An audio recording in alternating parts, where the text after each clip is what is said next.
maar dat gevoel van alleen zijn, dat ken ik toen wij Joegoslavië hielden.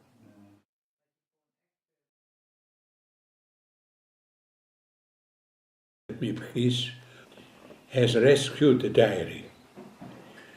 She came to the place after the hiding place had been raided by the Germans. She had the courage to go to the hiding place. The Germans had locked up the place, but Miep had spare keys, and she opened the doors, and she went into the hiding place, and there she found on the floor of the bedroom Anne's diary. Anne's diary was kept in a suitcase, in a briefcase. The Germans needed that to put in the jewels and other valuables of the Frank family, and before they could do that, they had to empty the briefcase, and in the briefcase Anne kept her diary. So the diary was spread all over the floor, and Miep picked it up. And Miep kept it in her drawer of her office desk. And when I said to Miep, you took a risk. If the police had come and they had found that you had in your drawers actually Jewish property, and it was strictly forbidden to take any Jewish property, there were warnings. You may be even killed for that reason. And Miep said, yes, I realized that. I kept it in my drawer, but I did not lock the drawer, because if the police comes, they are not interested in drawers that are open. That is the intelligence Miep had. About the diary was published by Otto Frank, but before he died, there was an investigation carried out by the German FBI. The German FBI, with his approval, came to his home to see whether the diary was authentic. The chief of the FBI came, and I was sitting next to him at the request of Otto Frank 2 days. But before he started this investigation, Otto gave me 5 pages from Anne's diary. He said, those 5 pages I don't want to be published as long as I live or as long as my wife lives. Well, his wife, he lived another 6 months, but his wife left and lived another 10 years. At the time that she was to die, I went to her and I said, Fritzie, that was her first name, Fritzie, I have those 5 pages. We both knew about those 5 pages. I had seen them already before Otto gave them to me. And then Fritzie said, you have them? I thought my husband had destroyed them. But Otto could not destroy anything and has written. So I thought better I tell her, because otherwise all kinds of rumors may start. So I want Fritzie to know it, so that she can confirm that I told her. And those 5 pages has been the centerpiece of a lot of trouble.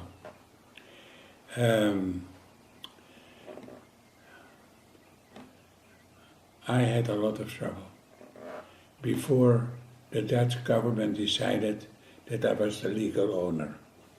I will save you the accusations. The people were just wondering that I came to those papers, but Otto and I were closely befriended. During 15 years, I visited with him every month. And he must state under oath that when the German FBI came, that everything in Anne's handwriting was on the table. Everything in the possession of Otto or his family would be on the table. There were a lot of things. School books, for instance, little notes Anne had written to her grandmother who lived in Switzerland. So there was a lot in the handwriting of Anne. And then Otto said, Therefore, I give them to you so that I can truthfully state that everything in my possession is on the table.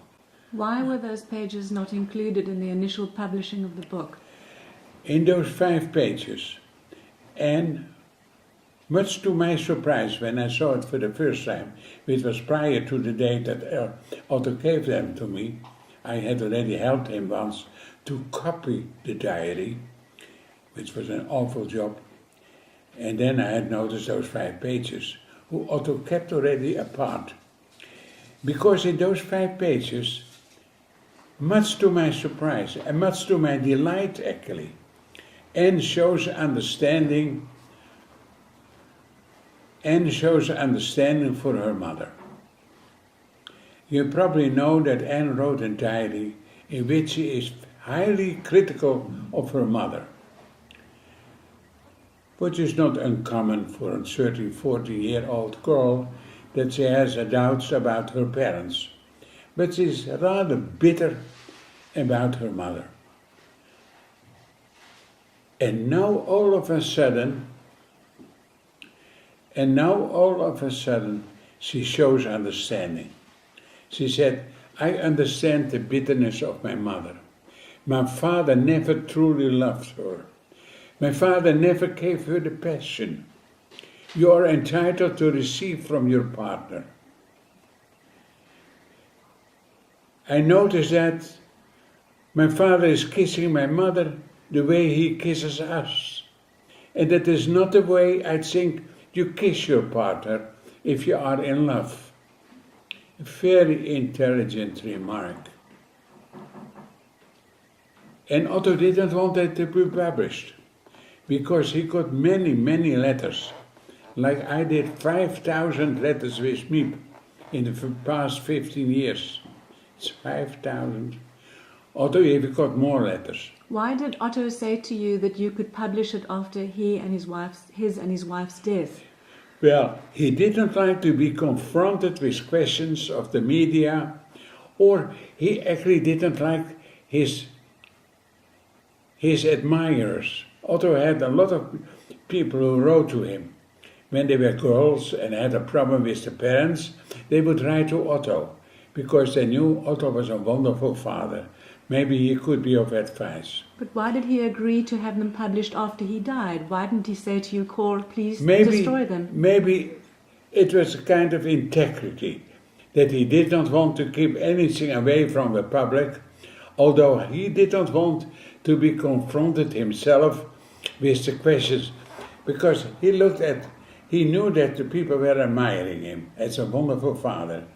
And what happened? The girls who wrote to him and wrote about the problems they had with their parents, they grew up. And after they grew up, they got married. And probably you know that not every marriage is a success. And so they would write to Otto, assuming that a good father is also a good husband. And they would be disappointed if they would read what Anne had written about his lack of love for his wife, in a way that she grew bitter.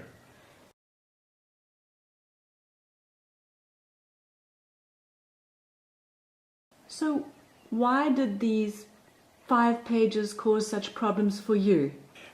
I was someone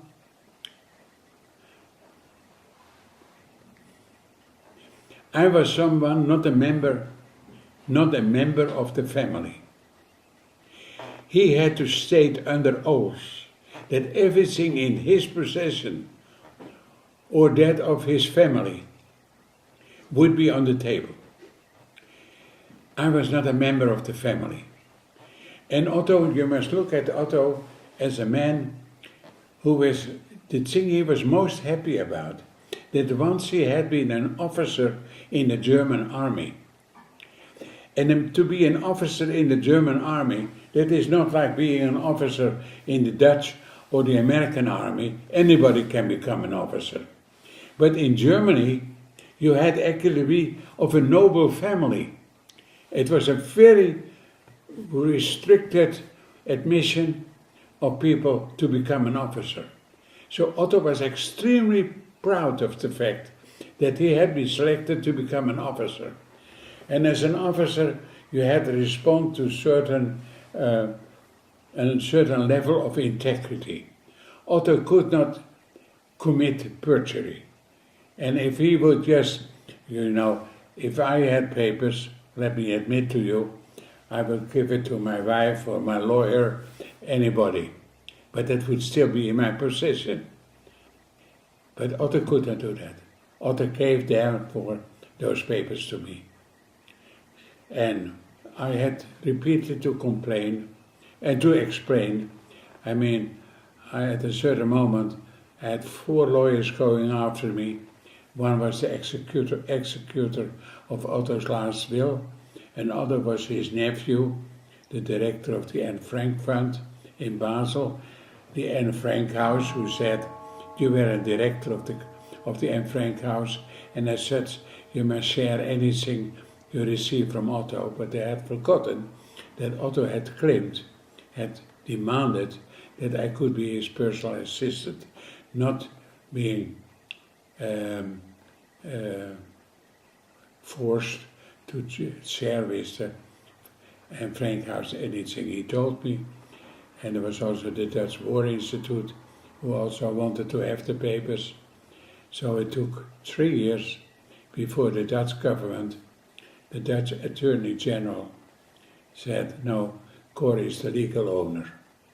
And then I gave the papers to the Dutch government, who 3 months later gave me the money for my educational institution, $750,000, which I completely donated to that educational fund in America. When I popped up with the 5 pages, the house grew angry with me, and since then I'm in close contact with many of my co-workers, but the Anne Frank House as such doesn't want to have anything to do with me. And the major reason is I should have lost that fight. When the Dutch government took my side, I think it's unwise to win a court case because you make enemies. So the explanation that Otto did not want this to be published as long as he was alive, he was afraid.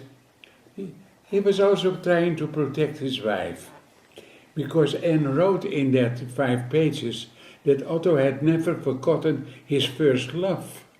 He had been engaged to a girl in the 20s in Frankfurt, but that girl was not allowed to marry Otto Frank because Otto Frank was the son of a banker who had actually lost all his monies. And the parents of that girl, they were in textile, and they had actually survived the crisis. And he was not allowed to marry her. And Anne wrote that he had told her, and that's true, that he had never forgotten his first love. And now Otto was afraid that the journalist may walk up to his wife and say, "Did you have the feeling that your husband was thinking of another girl at night?" That kind of stuff. And journalists can be that way. I'm not personal at the moment, but journalists can put over questions. And Otto wants to protect himself and his wife. How did the public, or how have the public responded to the publishing of those 5 pages and to that information being part of the story? Yeah. I know that from the letters Miep Gies received. Many people always refer to those 5 pages, and they say, "Is it not wonderful? I find it so important that our children learn, and that everybody learns that Anne also saw the other side of the medallion, that she had been bitter about her mother, but that she had the courage, that she had actually the integrity to admit, I understand my mother." And that is, from the educational point of view, very important. So The reaction of the public is, I'm so happy that we don't have to look at Anne Frank as somebody just being bitter about her mother, but about somebody who admits that she had been wrong. That her mother, that we now can understand that Edith had some reason to be bitter towards her children. It's not good, but now we understand. So the people feel that it is, from the educational point of view, a very good development that those 5 pages showed up. Anne said that she wanted to write about her experiences and have them published. Do you think if she had survived that she would have included these kind of issues in even in a novel that she talked about? Oh, sure. I think Anne had been a terrific educator. She would have been an author and a journalist and God knows what more, but in the first place an educator. Because Anne had the style, also in her diary, to talk about her own weaknesses. I think she would have told, listen, you can have an opinion about your parents, but think twice. Look at everything that can help you to modify your opinion, to understand that there is another side. I am convinced she would not have hesitated one moment to talk about her own weaknesses and initial misunderstanding.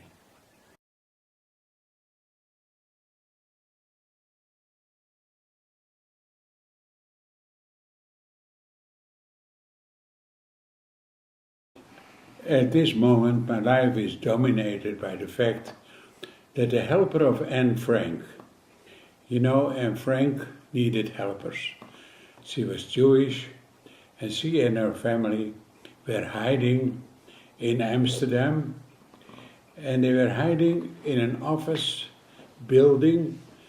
Many buildings in Amsterdam consist of 2 parts, a front building and a building in the back. And the building in the back served as a hiding place for the Frank family. But if you were in hiding, you needed people to provide you with food and all other kind of needs you might have. And one of the helpers was Miep Gies. Often pronounced her name is Miep Gies, but it is Miep Gies. She grew 100 last year, and I was in close contact with her. She received letters. I had traveled with her 5 years through the United States, and we were visiting together 88 communities. And Miep showed a good speaker. From paper, we prepared together her speeches and the way to pronounce certain difficult words. So I have very specific memories of that time with her traveling through the United States. She was already in her 80s when she traveled with me. But 30 years ago, she got an attack. And she lost most of her speaking abilities. People who lose speaking abilities can easily start to panic when they have to speak. Not that they don't know what they should say, but they can't say it. And particularly since they are nervous, they don't manage to come to a good vocabulary, to a proficient way of speaking. But since I came with her 2-3 times every month to discuss the contents of the letters she received and to discuss what we should reply to it, Miep grew confident that I could always understand her. And then, much to the surprise of everybody else who may be present at that moment, she could complete full sentences. When she was discussing with me what should be replied, what should be the response to the letters, she was actually disclosing a lot of her own inner her own way of thinking. I noticed that she was particularly concerned about people who wrote her that they were not confident because they had not the right ethnic descent, or they had not the right color of skin. And maybe at that time would always tell the Cor, because I was typing her letters, she could not type anymore. She said, Cor, answer those people that I'm a foreigner myself. I came to the Netherlands at the age of 11 because my parents, who could not provide me with the Medicare I needed, they also could not give me the food I needed. And they had heard that there was in Holland a family willing to adopt children. So my parents put me on the train. And I was sitting in the train. I felt desperate. I had to leave my country, Austria. My parents actually had not managed to give me the kind, I was 11 years of age, the kind of care I needed. And now I was sitting in a train to a foreign country where people probably speak another language. How could they ever hope to make it over there? Having failed to make my life a success in the country where I belong to. And when I arrived in Holland, I found confirmed my fear. The people were speaking another language. On top of that, I discovered when I was growing up, when I was in my 20s, that I was part of a country, that I was a citizen of Austria that had welcomed Hitler. And many Austrians had been involved in the activities and in the Nazi program. How do you think I felt? A foreigner, and also being identified as an Austrian who everybody knew that many of them were Nazis. Still I discovered that whatever your descent is, wherever your roots are, you have own opportunities, not dictated by your past. So please, Cor, write those people that I have been a foreigner myself. Cor, talk to me a bit about after the war, when you and Otto connected in Amsterdam. What was it like being with him, and what was his mood when he came back? When the war was over, I was returning from a camp, and I had lost all my flesh. I could stand up, that you would see that I have made up for that. But when I came back, I got a very superficial investigation by a doctor who did not like people of the underground. I was a member of the underground. He looked at me that way, because therefore I had been arrested because of helping Jewish people. And when he looked at me, I was then 21, he said, all right, adventure is over, we return to normality again. You pick up your normal life. He did not investigate me, then he should have discovered that my diaphragm was broken. And if your diaphragm is broken, your left lung is not functioning. So till today, from the age of 21, I live on one lung only. But that was not, he gave me a voucher for a half liter of milk every day, and that was all. And it was not before the age of 72 that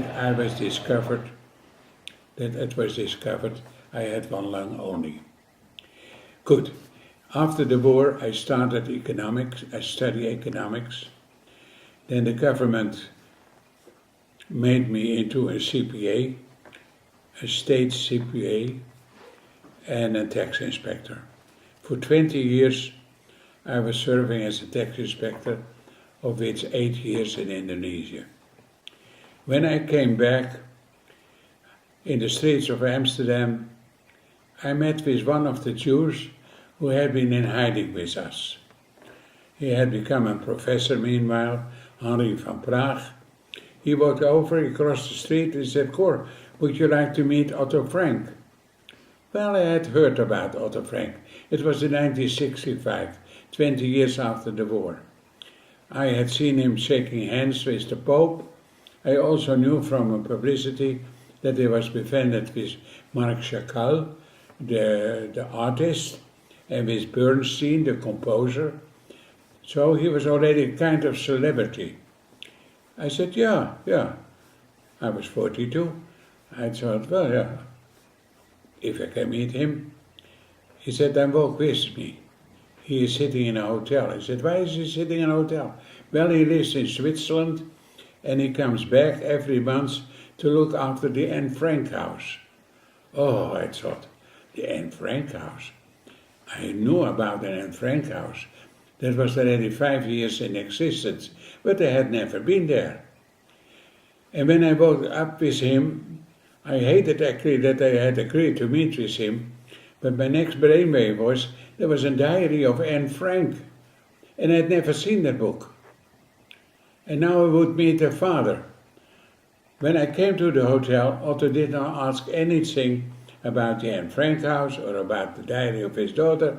He actually asked right away, because my friend obviously had told him a bit about me, whether I was willing to come on the board of the Anne Frank house. I was surprised. I think that's a Jewish institution, and I'm a Christian, so-called a Christian. And Otto saw my surprise. He said, no, don't be impressed. I need a treasurer. It looks to me that you are qualified. As a CPA, I can serve as a treasurer. And a year later, he asked me to become the director of the Anne Frank house. When I came the first day, we had 20,000 visitors a year. When I left 27 years later, we had almost 900,000. Not that I should be credited for that, but I think it helped well that we had gone worldwide with an exhibition on Anne Frank, and that I was promoting educational activities based on the diary.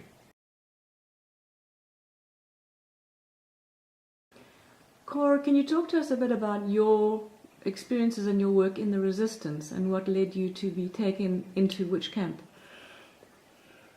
Well, that experience learned me that you are very lonely. Because during the war, many people, also in my own family, were not willing to sacrifice their money, their time, or take a risk. Some of them I could understand. I have been with 81 families during the war. My father had prepared a list of people he knew. He knew a lot of people. He was a school director. He had been in several cities, and he gave me a list of names.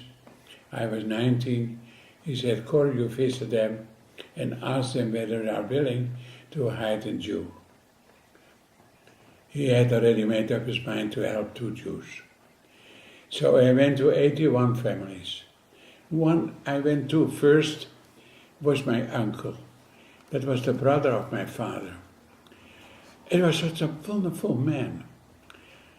He had a lot of humor. My father was very quiet, always sitting at his desk.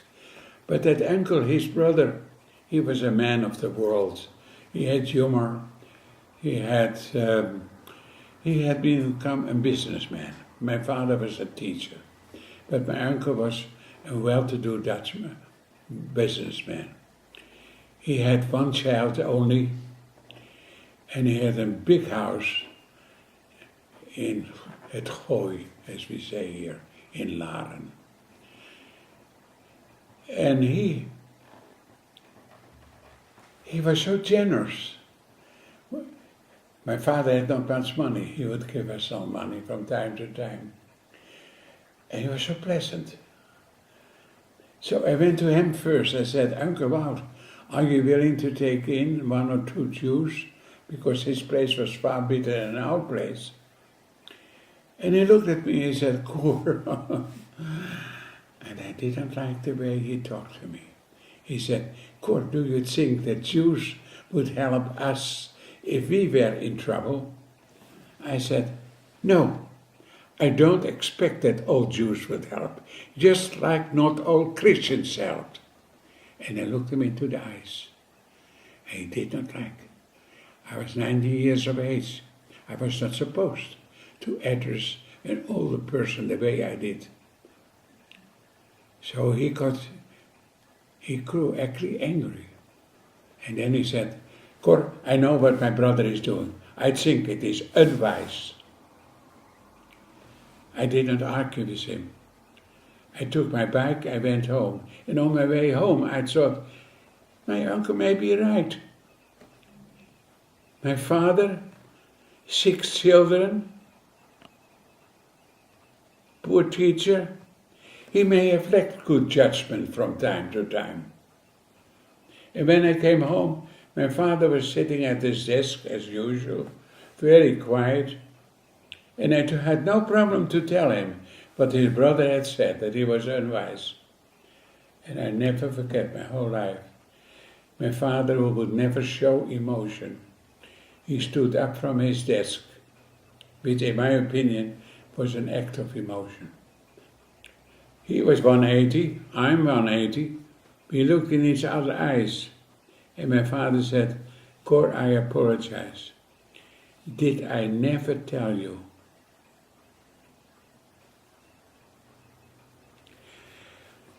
That if you are reaching out to other people, you will of course also in your own family many people who are not willing to sacrifice time or money or take a risk. They don't like what you are doing. It provokes them. It is like you are pointing at them, what are you doing? So never talk about it.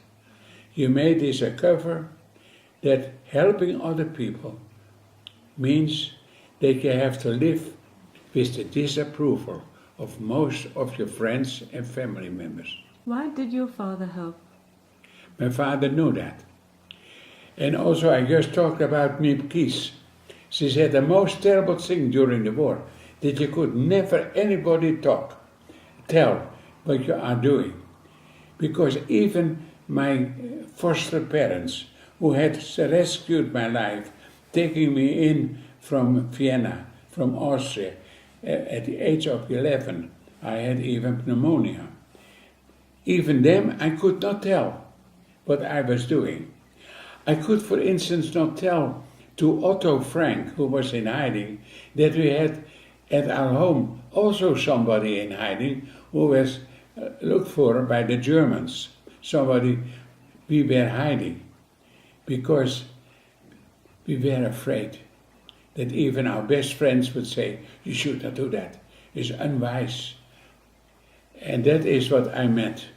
When I went to 81 people, I get all kinds of reactions. For instance, some people would say, I'm afraid for the Germans. That were only a few I could accept. But others were saying, innocent people this would not happen to. And I was reminded of my own education. When I grew up, my mother said, Cor, if you behave, things will work out your way. I thought that's fair. At the same time, I automatically started to believe that everybody in trouble must have made a mistake, otherwise he would not be in trouble. I had to learn in my life that innocent people can be the victims of injustice, just like Anne Frank. Why did people help? Why do you think your father put his neck out in this way if it meant that you and his family could have been taken away or even killed? Yeah. I think we have to accept people have all kinds different let's say, attitude. One of my sons is a homosexual. As a result of that attitude, his behavior is quite different from me with my 6 children. Let me put that as an evidence. I accept that. It is his basic inclination. So we have people, and I will say the same thing on Monday at the cremation of Miep Gies.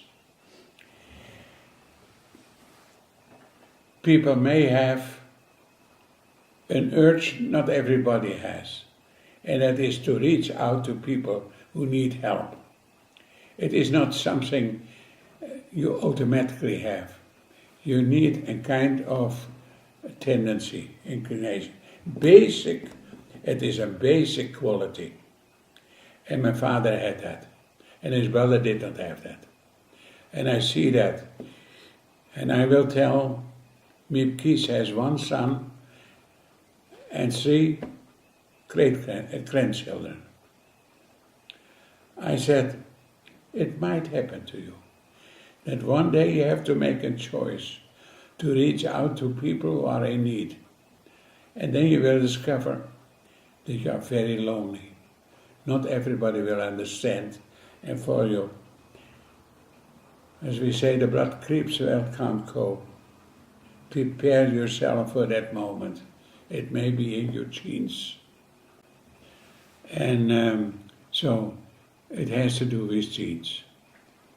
I could not do anything else. And my whole life I've never, I will reach out to people, even at the cost of money, of risk. Talk about being in the resistance, and you were caught and taken where? What happened? What were you doing in the resistance? I didn't know. I was not a member. I didn't feel myself a member of the resistance. No. You know the yellow pages, but the underground was not in our yellow pages. We hardly knew about the existence. We knew there were acts of sabotage. I did not have a weapon. I have never committed an act of sabotage. I simply did something the Germans did not like, to help Jews. So, as such, I was considered a member of the underground. But I had no idea where my fellow members were.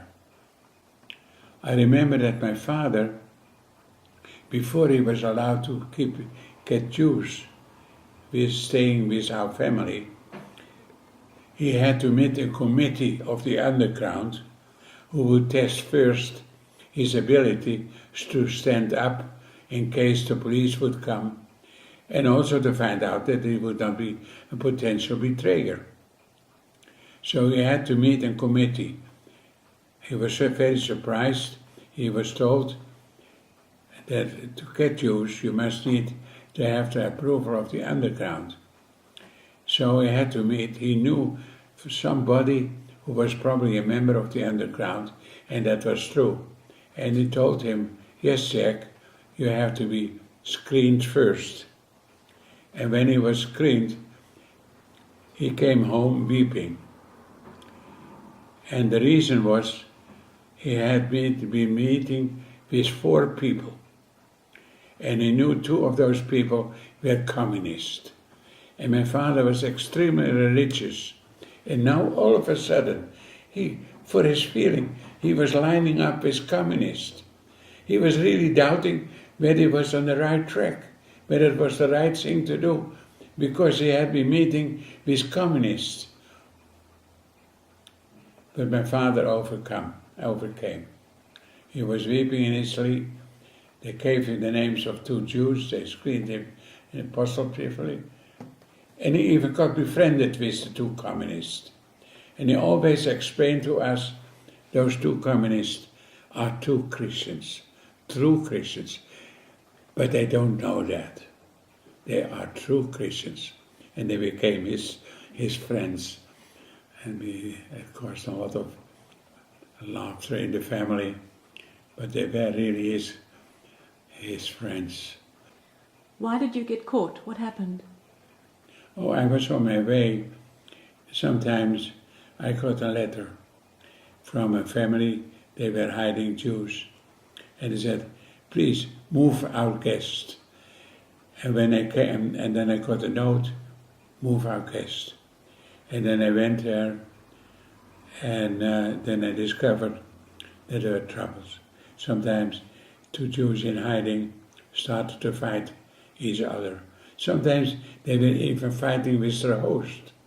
If you sit 3 years in an attic or in a cellar, you can't go out. You don't know what your family is doing. You have poor food, you get unhappy. And that unhappy can explode in a kind of conflict. And then I got a letter, move my guest. So then I went there. I had received from a friend in the town hall 35 identity cards. Identity cards in the name of people who had died, young and old, male and female. And then I went, because if I had to go into the streets with a Jew, I couldn't use his identity card because there was a big J on it. So I would come to that house, and we had decided to move one of the people. Then I put all the cards on the table, and then we were looking for an image that was not too far away from the person I had to move. I had probably put up his spectacles, or put spectacles on, change his hair, and we would work a little bit on his face, and then we would go into the streets. But the cards I used were authentic. I never used the forged cards, because it was known, the Germans know immediately when a card is authentic or not.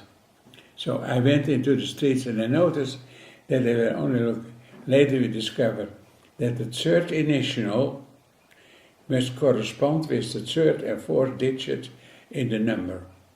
So let's say C is O3. C is the third letter in the alphabet, O3. And if that was not, and we didn't know that, but later we were explained. So I went twice through a road check. Road checks, they were everywhere. A truck would stop, Germans would jump from the car, and they would check everybody in the street. So I came through. But at that case, when I came on my bike to go to the address of a Jew who had to be moved, there was a road check, and it was my character to go immediately to the road check, not any hesitance, to raise confidence that they had nothing to hide. They looked at my papers. I was described as an interpreter because I spoke French, German, English, and Dutch. And then they said, all right, go ahead. But I was boarding my bike again. They saw something sitting in my socks. Stupidly enough, part of the 35 cards had put in my socks. They rushed after me, took me from my bike, found identity cards in my socks that were not in my name. I had to undress. It was the 24th of December. It was freezing weather. I stood absolutely naked in the street. They found the 35 cards. And the officer said, what do you plan with that? I said, I'm on my way to the black market. Some people have lost their ID and they want another card, so I make some living. He did not eat it. He threw me in the truck, happily enough also my clothes, so I could dress up again. And that was the day I was arrested. I was brought to the military headquarters. From the military headquarters, I was put in prison, and 3 days later, I was moved to a concentration camp, here first in Holland, in the Netherlands. And when we arrived there, we had to leave the truck. It was on the 27th of December, and the sun was shining. You come out in a dark truck. Everybody was afraid that they would gas us, because they used trucks to have the exhaust from the car to poison you. Nothing like that happened. We came to a camp, and when we came there, we had to line up. I was number 1 in that line, and he said, "You see, there's barracks at the horizon." Yes, I said, "You walk there, don't talk." But before we were there, I had to walk between 2 lines of soldiers, SS soldiers, with shepherd dogs that big. It was very frightening. The reason was to intimidate us. They truly managed. I was afraid that they would bring the head of those dogs to my nose or to my hands. I didn't know whether to look up or to look down. At a certain moment I looked up. On both sides I think there were 12 or 15 soldiers, and I saw a familiar face.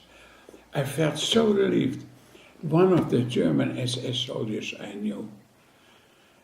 It was a former classmate of me. And when I was near him, I whispered, I was not allowed to speak, "Hello, Erik, how are you doing?" He looked at me, and then he said, "Don't count on me, bastard." And then I remember it was a boy we had been bullying at school. And he always looked at me as, obviously, because he felt abused, he might have looked for revenge by joining the German army. But therefore, when I come to America, I come to schools where people have been bullied. I will speak in Columbine.